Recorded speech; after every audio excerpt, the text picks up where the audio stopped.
Bienvenue sur notre page Lecture paisible, suite de notre roman Allah n'est pas obligé. Ah, ce titre. Quand je lis ce titre, ça me fait un peu rire, ça me donne un peu de la force. C'est-à-dire, je ne sais pas pour vous, en tout cas, quand j'entends Allah n'est pas obligé, je me dis effectivement, Allah n'est pas obligé. On doit arrêter de se morfondre, mais plutôt lutter pour avancer dans la vie. Car Allah n'est pas obligé de nous donner tout sur un plateau d'or. Allah n'est non plus pas obligé de nous donner de l'argent. Allah n'est pas obligé de nous donner ce que nous attendons dans la vie, c'est-à-dire le mariage ou avancer, avoir des... Lorsque tu travailles et puis on t'offre d'avancer dans un autre poste, c'est-à-dire avoir des opportunités, oui. Allah n'est vraiment pas obligé. Allah a tout fait. On a eu le souffle de vie, on a eu la vie, on est venu sur la terre. C'est à nous de nous débattre pour aller de l'avant. En tout cas, c'est comme ça que je comprends le titre de ce roman. Étant donné que les romans de Amadou Kourouma, les chapitres sont assez longs, nous allons en faire le même procédé comme lors du chapitre précédent, c'est-à-dire scinder notre chapitre 2 en deux parties. Donc, chapitre 2, première partie. Quand on dit qu'il n'y a guerre tribale dans un pays, ça signifie que des bandits de grand chemin se sont partagés le pays. Ils se sont partagés la richesse, ils se sont partagés le territoire, ils se sont partagés les hommes, ils se sont partagés tout et le monde entier les laisse faire. Tout le monde les laisse tuer librement les innocents, les enfants et les femmes. Et ce n'est pas tout. Le plus marrant, chacun défend avec l'énergie du désespoir son gain et en même temps, chacun veut agrandir son domaine. L'énergie du désespoir signifie, d'après Larousse, la force physique et la vitalité. Il y avait au Libéria 4 bandits de grand chemin, Doe, Taylor, Johnson, El Aladji Koroma et d'autres fouettins de petits bandits. Les fouettins bandits cherchaient à devenir grands et ça s'était partagé tout. C'est pourquoi on dit qu'il y avait guerre tribale au Libéria. Et c'est là où j'allais. Et c'est là où vivait ma tante. Voilà, hey, au nom d'Allah, c'est vrai. Dans toutes les guerres tribales et au Libéria, les enfants soldats, les small soldiers ou children soldiers ne sont pas payés. Ils tuent les habitants et emportent tout ce qui est bon à prendre. Dans toutes les guerres tribales au Libéria, les soldats ne sont pas payés. Ils massacrent les habitants et gardent tout ce qui est bon à garder. Les soldats enfants et les soldats, pour se nourrir et satisfaire leurs besoins naturels, vendent au prix cadeau tout ce qu'ils ont pris et ont gardé. C'est pourquoi on trouve tout à des prix cadeaux au Libéria. De l'or au prix cadeau, du diamant au prix cadeau, des télévisions au prix cadeau, des 4x4 cadeaux, des pistolets et des kalachnikov ou kalash cadeaux, tout et tout au prix cadeau. Et quand tout est au prix cadeau dans un pays, les commerçants affluent vers ce pays. Affluer, c'est arriver en grand nombre dans mon Larousse. Les commerçants et les commerçantes qui veulent vite s'enrichir vont tous au Libéria pour acheter ou échanger. Ils vont avec des poignées de riz, un petit morceau de savon, une bouteille de pétrole, quelques billets de dollars ou de francs CFA. Ce sont des choses qui font cruellement défaut là-bas. Ils achètent ou échangent contre des marchandises au prix cadeau. Ça vient les vendre ici en Guinée et en Côte d'Ivoire à des prix forts. C'est ça qu'on appelle faire de gros bénéfices. C'est pour faire gros bénéfices que les commerçants et les commerçantes s'agrouillent autour des Baka en partance pour le Libéria à Nzerekore. Baka est un mot nègre noir africain indigène qu'on trouve dans l'inventaire des particularités lexicales du français en Afrique noire. Il signifie car automobile. Et puis, quand il y a guerre tribale dans un pays, on entre dans ce pays par convoi. On entre au Libéria par convoi. Il y a convoi lorsque plusieurs Baka vont ensemble. Le convoi est précédé et suivi de motos. Sur les motos, les hommes armés jusqu'aux dents pour défendre le convoi. Parce que, en plus des 4 grands bandits, il y a de nombreux petits bandits qui coupent la route et rançonnent. Rançonner, c'est exiger de force ce qui n'est pas dû d'après mon Larousse. C'est par convoi, on va au Libéria et pour ne pas se faire rançonner, nous avions une moto devant nous et c'est ainsi nous sommes partis. Faforo, cul du père. Le petit, un vrai kid, signifie d'après mon arabe gamin, gosse. Un vrai bout d'homme, juste au tournant juste et juste. La moto chargée de notre protection circulaire devant n'a pas pu stopper net au signal du bout d'homme. Les gars qui étaient sur la moto avaient cru que c'était des coupeurs de route. Ils ont tiré. Et voilà le gosse, l'enfant soldat fauché, couché, mort, complètement mort. Voilà, hey, Faforo. Vint un instant, un moment de silence annonçant l'orage, et la forêt environnante a commencé à cracher tralala, tralala, tralala. De la mitraillette, les tralala, de la mitraillette entrait en action. Les oiseaux de la forêt ont vu que ça sentait mauvais, se sont levés et envolés vers hautes cieux plus reposants. Tralala de mitraille arrosait la moto et les gars qui étaient sur la moto. C'est-à-dire le conducteur de moto et le mec qui faisait le pharo avec Kalachnikov derrière la moto. Le mot pharo, elle n'existe pas dans le petit Robert, mais ça se trouve dans Inventaire des particularités lexicales du français en Afrique noire. Ça veut dire fais le malin. Le conducteur de moto et le mec qui faisait pharo derrière la moto étaient tous deux morts. Complètement, totalement morts. Et malgré ça, la mitraillette continuait tralala, dingue, tralala, dingue. Et sur la route par terre, on voyait déjà le gâchis. La moto flambait et les corps qui étaient mitraillés, remitraillés et partout du sang. Beaucoup de sang, le sang ne se fatiguait pas de couler. À Faforo, ça continuait son manège, ça continuait sa musique sinistre de tralala. Sinistre signifie sombre, effrayant, terrifiant. Commençons par le commencement. À l'habitude, les choses se passent autrement. La moto et le car stoppent net et juste au signal du petit gosse sans dépasser d'1 centimètre. Et les choses se passent bien, très bien. À Faforo, le petit gosse, l'enfant soldat, haut comme le stick d'un officier, discute avec les mecs qui sont sur la moto de protection en tête du convoi. Ça familiarise, c'est-à-dire ça rigole comme s'ils buvaient la bière ensemble tous les soirs. Le bout d'homme siffle, resiffle. Alors, on voit un 4x4 sorti de la brousse avec des feuilles pour camoufler. Un 4x4 avec à bord plein de gosses, plein d'enfants soldats, des small soldiers. Des gosses hauts comme ça, hauts comme le stick d'un officier. Des enfants soldats faisant le pharo avec les kalachs. Des kalachnikovs en bandoulière, tous en tenue de parachutistes. Des tenues de parachutistes trop larges, trop longues pour eux. Des tenues de parachutistes qui leur descendent jusqu'aux genoux. Des tenues de parachutistes dans lesquelles ça flotte. Le plus marrant, c'est que parmi ces enfants soldats, il y a des filles. Oui, des vraies filles qui ont le kalash, qui font le pharo avec le kalash. Elles ne sont pas nombreuses, c'est les plus cruelles. Ça peut te mettre une abeille vivante dans ton œil ouvert. Chez les nègres africains noirs, quand quelqu'un est très méchant, on dit qu'il peut mettre une abeille vivante dans un œil ouvert. On voit aussi des enfants soldats habillés pareillement, portant des armes pareillement, sortis de brousse à pied, s'accrocher au car, discuter avec les passagers comme si c'était des vieux copains avec qui ils ont fait la retraite de l'initiation. Au village, faire la retraite de l'initiation signifie considérer comme un vrai copain. Le 4x4 prend la tête du convoi, guide le convoi.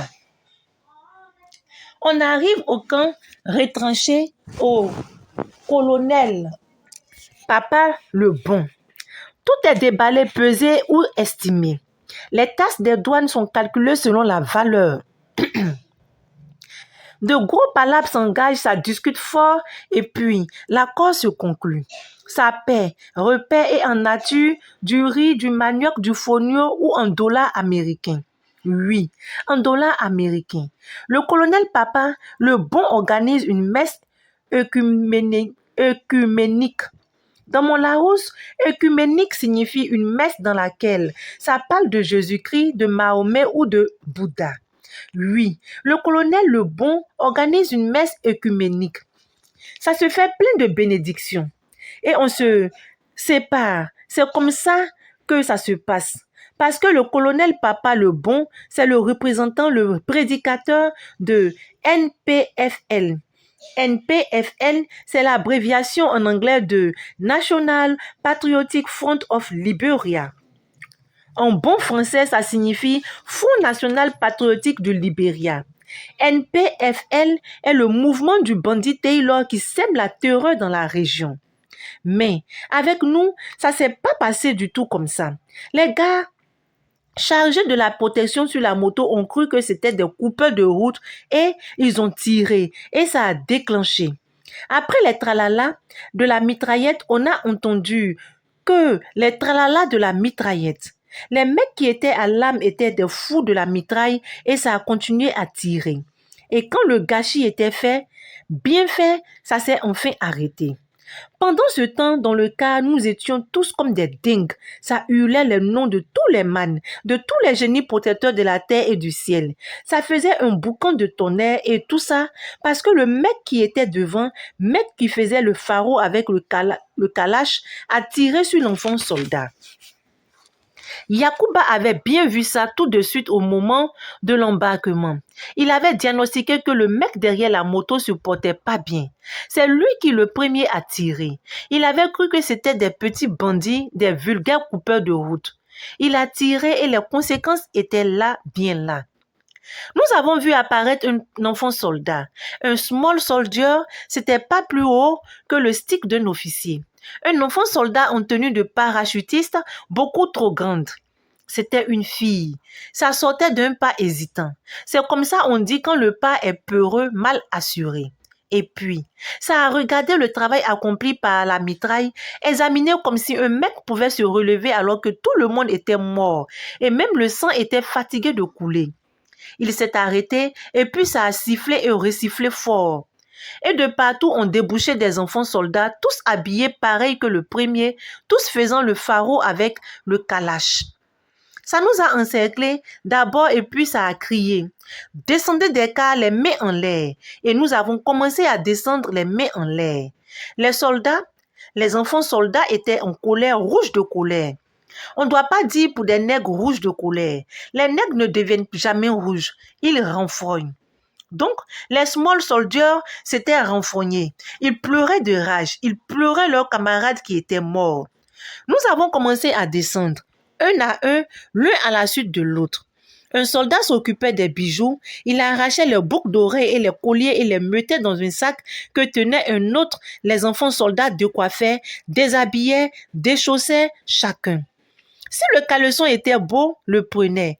Les habits étaient mis à côté en tas, plusieurs tas. Celui des chaussures, celui des coiffures, des pantalons, des caleçons. Le passager totalement nu essayait s'il était un homme de mettre la main maladroitement sur son bangala en l'air. Si c'était une femme sur son nyusu. Bangala et nyusu sont les noms des parties honteuses d'après inventaire des particularités lexicales en Afrique noire. Mais les enfants soldats ne se laissaient pas faire. Manu Militari, il commandait aux passagers honteux de foutre le camp dans la forêt. Et chacun courait pour aller se réfugier dans la forêt sans demander son reste. Quand ce fut le tour de Yacouba, il ne se laissa pas faire. Il gueula fort. Moi féticheur, moi ni grigrimant. Les enfants soldats le bousculaient et l'obligeaient à se déshabiller. Il continuait à gueuler. Moi féticheur, grigrimant. Moi grigrimant.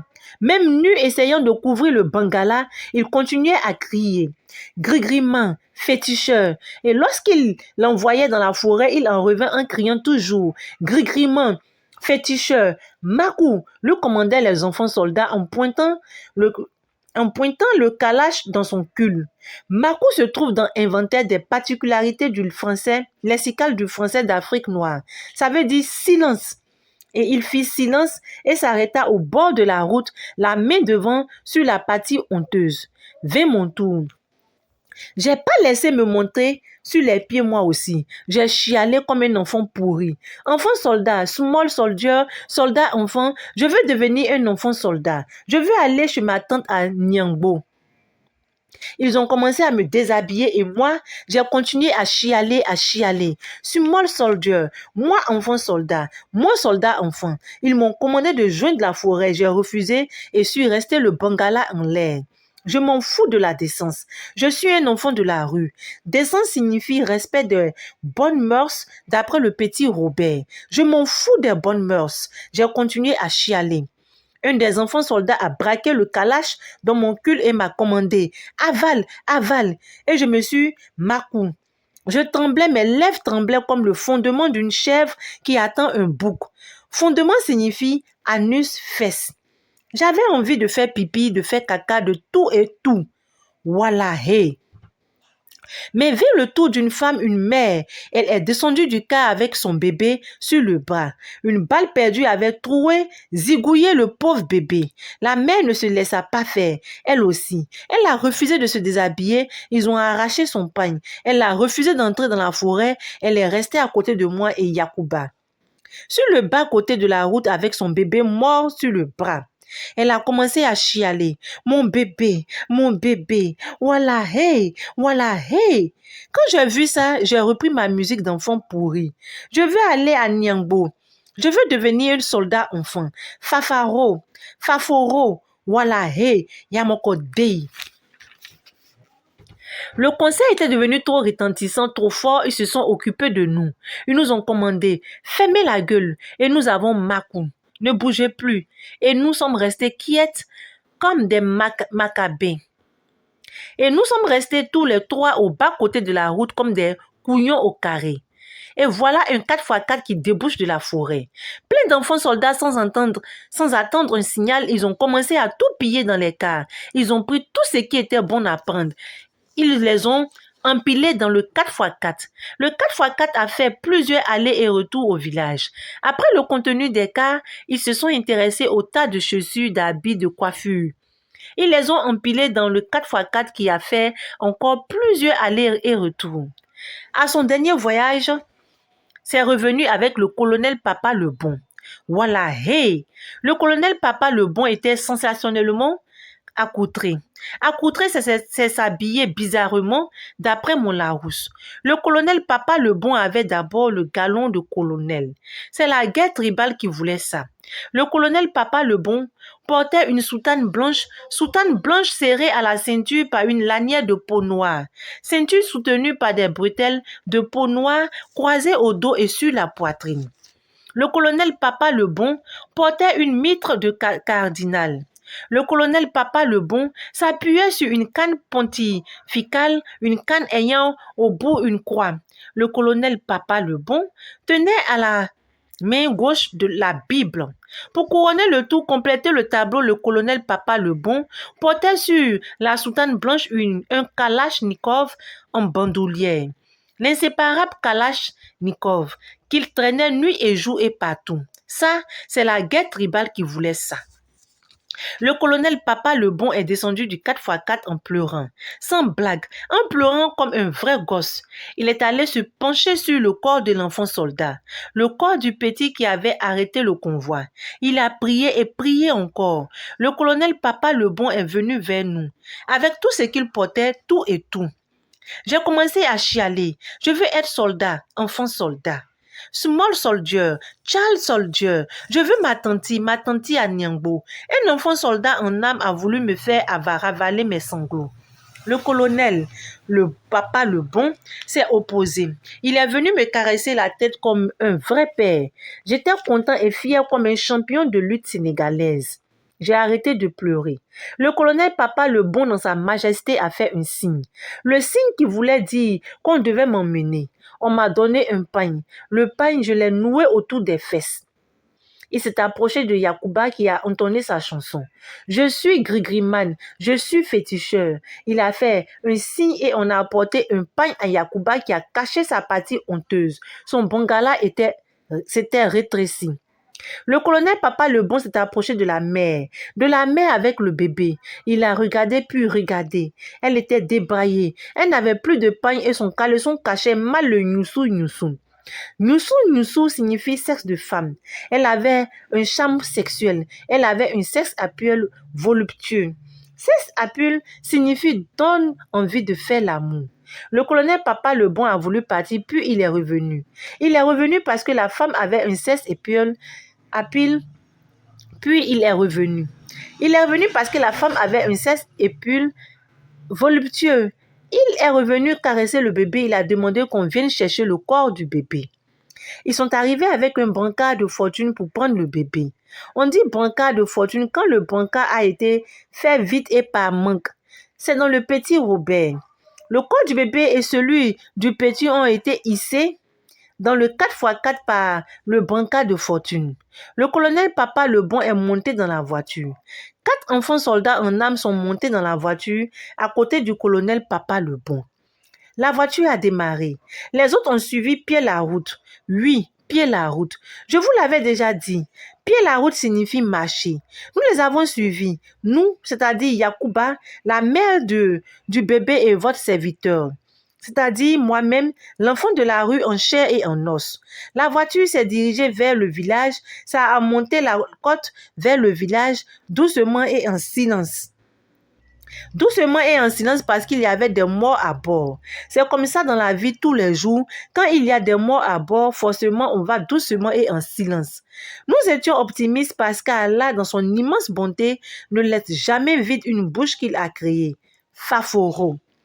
Brusquement, le colonel Papa le Bon a fait arrêter la voiture. Il est descendu de la voiture. Tout le monde est descendu de la voiture. Le colonel Papa le Bon a crié un chant très fort et très mélodieux. Le chant a été renvoyé par l'écho de la forêt. C'était le chant des morts en Jio. Le Jio est la langue des nègres noirs indigènes africains de là-bas, du patelin. Les Malékés les appellent les Bushmen, des sauvages, des anthropophages, parce qu'ils ne parlent pas malinké comme nous et ne sont pas musulmans comme nous. Les Malinké, sous leur grand boubou, paraissent gentils et accueillants alors que ce sont des salopards de racistes. Le chant a été repris par les enfants soldats en âme. C'était tellement mélodieux, ça m'a fait pleurer. Pleurer à chaudes larmes comme si c'était la première fois que je voyais un gros malheur. Comme si je ne croyais pas en Allah. Fallait avoir ça, Faforo, culte de mon père. Tout le village est sorti des cases, par curiosité pour voir. Les gens ont suivi le 4x4 avec les corps. Par habitude, et parce que les gens sont tous des couillons de suivistes, ça a fait une véritable procession. L'enfant soldat mort s'appelait Kid, le capitaine Kid. Dans le chant mélodieux, le colonel Le Bon scandait de temps en temps « Capitaine Kid » et tout le cortège gueulait après lui « Kid, Kid ». Fallait entendre ça. On aurait dit une bande d'abrutis. On est arrivé dans le camp retranché. Comme tous ceux du Libéria de la guerre tribale, le camp était limité par des crânes humains hissés sur des pieux. Le colonel Papa le Bon pointa le Kalachnikov en l'air et tira. Tous les enfants soldats s'arrêtaient et tiraient en l'air comme lui. Ça a fait une véritable fantasia. Fallait voir ça. Nyamokodei. Le corps de Kid fut exposé sous l'Apatam tout le reste de la journée.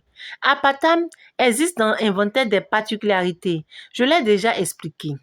La foule venait d'instant en instant et ça s'inclinait devant le corps et ça jouait à être triste comme si dans le Libéria là, on ne tuait pas tous les jours en pagaille des innocents et des enfants. Le soir, la veillée funèbre commença à 9 heures après la prière musulmane et catholique. On ne connaissait pas exactement la religion de Kid vu qu'on ne connaissait pas ses parents. Catholique ou musulman, c'est kiff pareil. Au cours de la veillée, tout le village était là assis sur des escabeaux autour des 2 corps. Plusieurs lampes tempêtes éclairaient. C'était féerique. Féerique, gros mot de Larousse qui signifie tient du merveilleux. Qui veut dire tient du merveilleux. 2 femmes entonnaient un chant qui était repris en chœur par tout le monde. De temps en temps, pour ne pas dormir et aussi pour ne pas être dévoré par les moustiques, ça se levait, agitait la queue d'éléphant. Parce que les femmes avaient les queues d'éléphant et ça dansait d'une façon scabreuse. Non, c'était pas scabreux.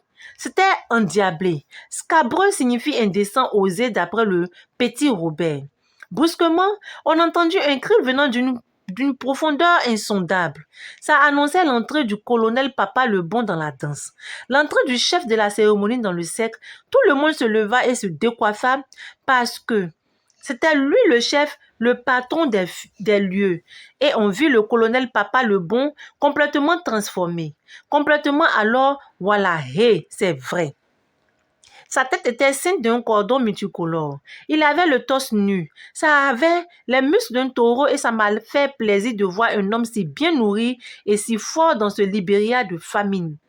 À son cou et sous les bras à ses épaules pendaient des multiples cordons de fétiche. Et parmi les cordons, il y avait le kalash. Le kalash parce que c'était la guerre tribale au Libéria et on tuait des gens comme si personne ne valait le pet d'une vieille grand-mère. Au village, quand quelque chose n'a pas d'importance, on dit qu'il ne vaut pas le pet d'une vieille grand-mère. Je l'ai expliqué une fois déjà. Je l'explique encore. Papa, le bon, fit 3 fois le tour des corps et vint s'asseoir. Tout le monde s'est assis et a écouté comme des couillons au carré. Ça commence par expliquer les circonstances dans lesquelles le capitaine Kidd a été tué. Des jeunes gens sur la moto pris par l'esprit du mal ont tiré sur lui sans consommation. C'est le diable qui les avait pris. L'âme du capitaine s'est envolée.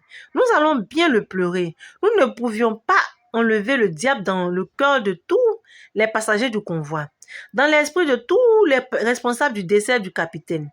C'était pas possible.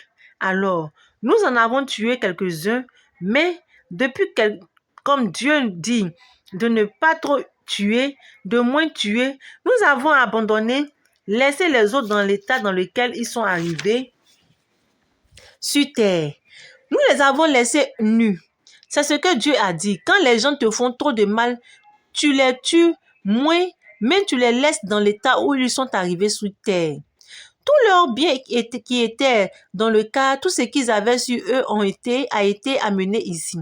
Ça devait être donné aux parents du capitaine. Mais comme personne ne connaît les parents du capitaine, tout sera distribué, partagé avec justice entre tous.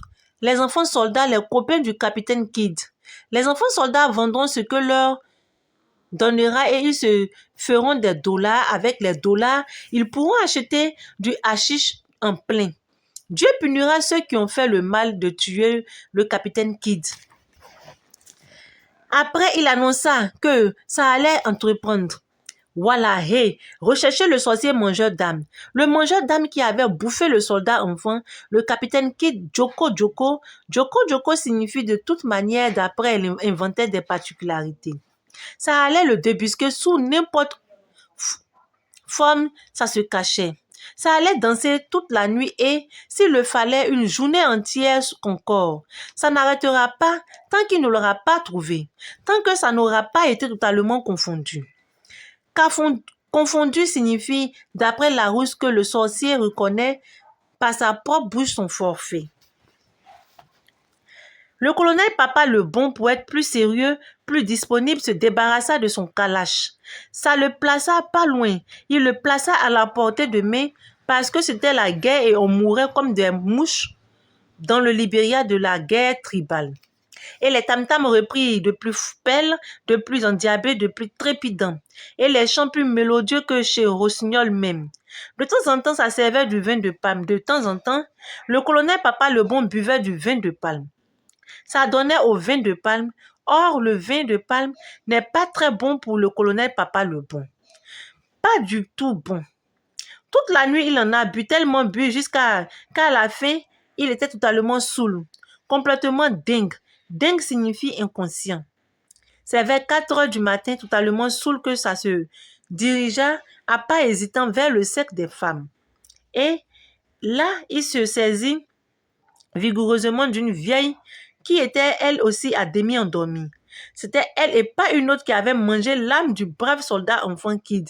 C'était elle, Wallahe. Elle et pas une autre qui était le chef de la Bacchanal. Bacchanal signifie orgie dans mon Larousse. Le pauvre cria comme un oiseau pris dans un piège. C'est pas moi, c'est pas moi. Si c'est toi, si c'est toi. La pauvre cria comme un oiseau pris dans un piège. C'est pas moi, c'est pas moi. Si c'est toi, répliqua le colonel Papa le Bon. L'âme de Kid est venue dans la nuit te dénoncer. Voilà, hey, c'est pas moi. Jamais Kid. Il venait manger chez moi un hibou. Je dormais comme un caïman, un œil demi-ouvert. Je t'ai vu, tu as pris l'âme dans tes serres. Tu es allé dans les feuillages du grand fromager. Les autres transformés en hibou t'ont rejointe. Là, ce fut la bacchanale. Tu as bouffé le crâne. C'est toi qui as bouffé le cerveau avant de laisser le reste à tes adjoints. C'est toi, hurla le colonel Papa le Bon. Non, ce n'est pas moi. L'âme du mort est venue hier soir me dire que c'est toi. Tu n'avoues pas, je te fais passer par l'épreuve du fer incandescent. Incandescent signifie état d'un corps qu'une température élevée rend lumineux. Je fais passer le fer incandescent sur ta langue. Oui, répondit le colonel Papa le Bon. La vieille devant l'accumulation des preuves a fait Makou, bouche bée. Et puis elle a reconnu, elle fut confondue, elle avoua. Avouer se trouve dans mon Larousse. Il signifie dire de sa propre bouche que les faits incriminés sont vrais. La vieille qui avoua s'appelait Jeanne. Elle et trois de ses adjoints furent conduites sous bonne cohorte en prison. Là, le colonel Papa le Bon allait les désensorceler. Désensorceler, c'est délivrer de l'ensorcellement. Voilà, et au nom d'Allah, Faforo. L'enterrement du capitaine Kidd eut lieu le lendemain à 4 heures de l'après-midi. C'était par un temps pluvieux, il y eut beaucoup de femmes, beaucoup de lames plutôt. Les gens se tordaient et chialaient. Kidd, Kidd, Kidd. Comme si c'était la première fois qu'ils voyaient un malheur. Et puis les enfants soldats se sont alignés et ils ont tiré avec les calaches. Ils ne savent faire que ça. Tirer, Faforo, Bangala de mon père. Le colonel Papa le Bon était le représentant du Front National Patriotique, en anglais National Patriotic Front, NPFL, à Zor plutôt. C'était le poste le plus avancé au nord du Libéria. Ça contrôlait pour le NPFL l'important trafic venant de la Guinée. Ça apercevait des droits de douane et surveillait les entrées et sorties du Libéria. Voilà, hey.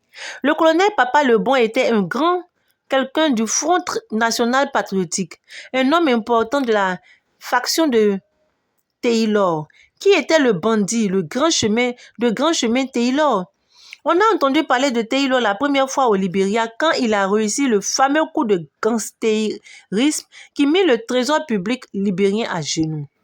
Après avoir vidé la chaise, il est arrivé à faire croire avec du faux en écriture au gouvernement libérien que celui-ci avait plein de dollars aux États-Unis. Quand on a découvert le pot au rose signifie le secret d'une affaire, et compris que tout ça c'était du bidon, on l'a poursuivi. Il s'est réfugié aux USA sous un faux nom. Des minutieuses recherches ont permis de le dénicher, de mettre la main à son collet. Mettre la main au collet, c'est arrêté. On l'a enfermé. Sous le verrou, il a réussi à corrompre avec l'argent volé ses geôliers.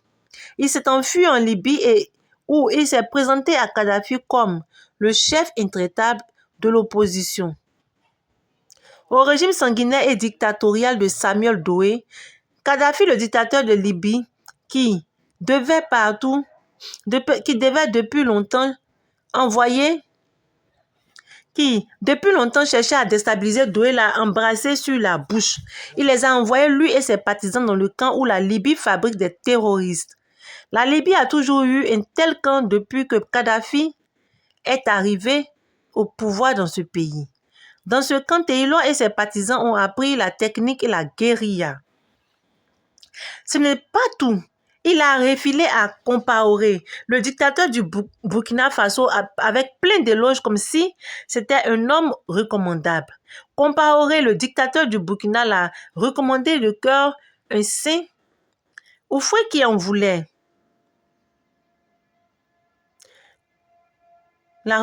Compaoré, le dictateur du Burkina, l'a recommandé à Houphouët-Boigny, le dictateur de la Côte d'Ivoire, comme un enfant de cœur, un saint. Houphouët, qui en voulait à Doué pour avoir tué son beau-fils, fut heureux de rencontrer Taylor et l'embrassa sur la bouche. Houphouët et Compaoré se sont vite entendus sur l'aide à apporter aux bandits. Compaoré, au nom du Burkina Faso, s'occupait de la formation, de l'encadrement. Houphouët, au nom de la Côte d'Ivoire, s'était chargé de payer des armes et l'acheminement de ces armes. Et voilà le bandit devenu un grand quelqu'un, un fameux chef de guerre qui met une large partie du Libéria en coupe réglée. Meurtre en coupe réglée, c'est exploiter systématiquement une population. C'est lui imposer des sacrifices onéreux. Taylor réside à Gbaneuya. De temps en temps, il monte des opérations meurtrières avec des soldats enfants pour prendre la Mansion House. La Mansion House, c'est là, avant que les bandits se partagent le pays, qu'habitait le président du Libéria. Comparé à Taylor, comparé le dictateur du Burkina, Houphouët-Boigny, le dictateur de la Côte d'Ivoire, et Kadhafi, le dictateur de Libye, sont des gens bien. Des gens apparemment bien. Pourquoi apportent-ils des aides importantes à un fiefé menteur, à un fiefé voleur, à un bandit de grand chemin comme Taylor, pour que Taylor devienne le chef d'un État? Pourquoi? De deux choses l'une. Ou ils sont malhonnêtes comme Taylor, ou c'est ce qu'on appelle la grande politique dans l'Afrique des dictatures barbares et liberticides des pères de nations. Liberticide qui tue la liberté d'après mon Larousse. Dans tous les cas, Taylor harcèle tout le monde et est partout présent. C'est tout le Libéria qui est pris en otage par le bandit, de sorte que le slogan de ses partisans, No Taylor, no peace. Pas de paix sans Taylor. On commence à être une réalité en cette année de 1993. Yakomode Iwalahe. Le colonel Papa Lebon, qui est le représentant de Taylor à Zorzor, est lui aussi un drôle de numéro. Pour commencer, il n'eut pas de père où on ne connut pas son père. Sa mère se promenait comme ça, de bas en bas, dans la grande ville de Monrovia, lorsqu'elle accoucha comme ça d'un enfant qu'elle appelait Roberts. Un marin voulut épouser la mère quand l'enfant avait 5 ans, mais ne voulait pas de l'enfant. On confia Robert à sa tante, qui elle aussi se défendait dans les bars. La tante le laissait seul dans la maison à s'amuser seul avec les capotes anglaises. Les capotes anglaises, c'est les préservatifs. Un organisme laissant d'aide à l'enfance.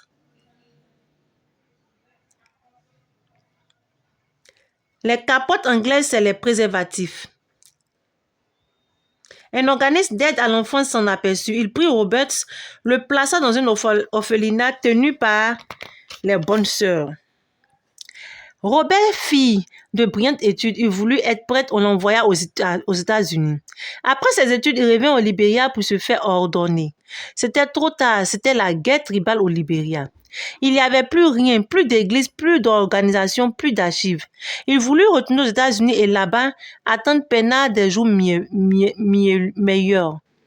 Mais en voyant les enfants dans la rue partout en pagaille et en se rappelant sa propre enfance, il fut bouleversé. Il se ravisa et voulut faire quelque chose. En sultan, il groupa les enfants et entreprit de leur donner à manger. Les enfants l'appelaient Papa le Bon, oui, Papa le Bon qui donne à manger aux enfants de la rue. Son action eut un retentissement international et beaucoup de personnes à travers le monde voulurent l'aider et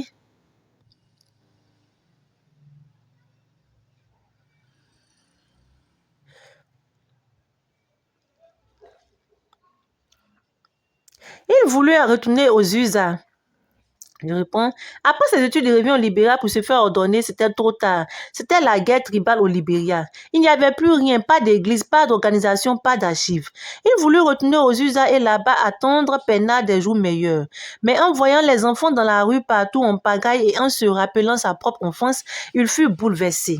Il se ravisa et voulut faire quelque chose. En soutane, il groupa les enfants et entreprit de leur donner à manger. Les enfants l'appelaient Papa le Bon. Oui, Papa le Bon qui donne à manger aux enfants de la rue. Son action eut un retentissement international et beaucoup de personnes à travers le monde voulurent l'aider et on ne parla que de lui. Cela ne plut pas à tout le monde et surtout pas au dictateur Doé qui commandait encore à Monrovia. Le dictateur envoya des assassins à ses trousses. Il échappa d'un cheveu et eut juste le temps de rejoindre Taylor. Taylor, l'ennemi juré de Samuel Doé. Taylor le nomma colonel et lui confia de grandes responsabilités. Il eut le commandement de toute une région et la responsabilité d'encaisser des tasses de douane pour son chef Taylor à Zorzor. Le village de Zorzor comprenait 3 quartiers. Le quartier d'en haut où était concentrée l'administration du colonel Papa le Bon, le quartier des paillotes des navires. Les navires, c'est les indigènes du pays d'après Arabes, et le quartier des réfugiés. Les réfugiés étaient les plus peinards dans le pays. Tout le monde leur donnait à manger. Le HCR, des ONG. Mais on n'acceptait là que des femmes, des enfants de moins de 5 ans et des vieillards ou des vieillardes. Autrement dit, c'était con. Moi, je ne pouvais pas y aller. Yamoko Dey, bâtard. Le quartier d'en haut était une sorte de camp retranché. Un camp retranché limité par des crânes humains hissés par des pieux, avec 5 postes de combat protégés par des sacs de sable. Chaque poste était gardé par 4 enfants soldats. Les enfants soldats bouffaient bien toutes les bonnes choses parce que s'ils ne bouffaient pas bien, ils pouvaient foutre le camp et ça pouvait être mauvais pour le colonel Papa le Bon. Le quartier d'en haut comprenait aussi des bureaux, un arsenal, un temple, des habitations et des prisons. La première chose dans le quartier d'en haut, c'était l'arsenal. L'arsenal était une sorte de bunker au centre du camp retranché. Le colonel Papa le Bon avait les clés du bunker à la ceinture sous la soutane. Il ne s'en séparait jamais. Il y avait des choses dont Papa le Bon ne se séparait jamais. Les clés de l'arsenal, son éternel kalash et le gris-gris de protection contre les balles. Faforo, ça dormait, mangeait, priait et faisait l'amour avec ces choses-là. Le kalash, les clés de l'arsenal et le gris-gris de protection contre les balles. La deuxième chose dans le quartier d'en haut, c'était les prisons. Les prisons n'étaient pas de véritables prisons. C'était un centre de rééducation. Dans le petit Robert, rééducation signifie action de rééduquer, c'est-à-dire la rééducation. Voilà, hey. Parfois, le petit Robert aussi se fout du monde. Dans ce centre, le colonel Papa le Bon enlevait à un mangeur d'armes sa sorcellerie. Un centre pour désensorceler. Il y avait 2 établissements distincts. Un pour les hommes, il ressemblait à une véritable prison avec des barreaux et gardiens. La garde de la prison des hommes comme la garde de toutes les choses sérieuses chez le colonel Papa. Le Bon était assuré par des enfants soldats des puceaux. Puceaux signifie des garçons vierges, des soldats qui n'ont jamais fait l'amour comme moi. Comme la prison et tout était mélangé, des prisonniers de guerre, des prisonniers politiques et des prisonniers de droit commun. Il y avait aussi une catégorie de prisonniers qu'on ne pouvait caser dans aucune des catégories. C'était les maris des femmes que le colonel Papa le Bon avait décidé d'aimer. L'établissement s'est désensorcelé. L'établissement à désensorceler pour les femmes était une pension. Une pension de luxe, sauf que les femmes n'avaient pas le droit de sortir librement. Les femmes subissaient des exercices de désenvoûtement. Les séances de désenvoûtement se faisaient en tête à tête avec le colonel Papa le Bon. Pendant de longues heures, on disait que pendant ces séances, le colonel Papa le Bon se mettait nu et les femmes aussi. Voilà, hey. La troisième chose dans le quartier d'en haut, c'était le temple. Le temple était ouvert à toutes les religions. Tous les habitants devaient tous les dimanches participer à la messe pontificale. C'est comme ça le colonel Papa Lebon appelait sa messe pontificale parce que ça se faisait avec la canne pontificale. Après la messe, on écoutait le sermon du colonel Papa Lebon. Ça portait sur la sorcellerie, les méfaits de la sorcellerie, ça portait sur la trahison, sur les fautes des autres chefs de guerre.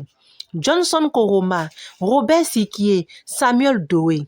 Ça portait sur le martyre que subissait le peuple libérien chez ULUMO, United Liberian Movement of Liberia.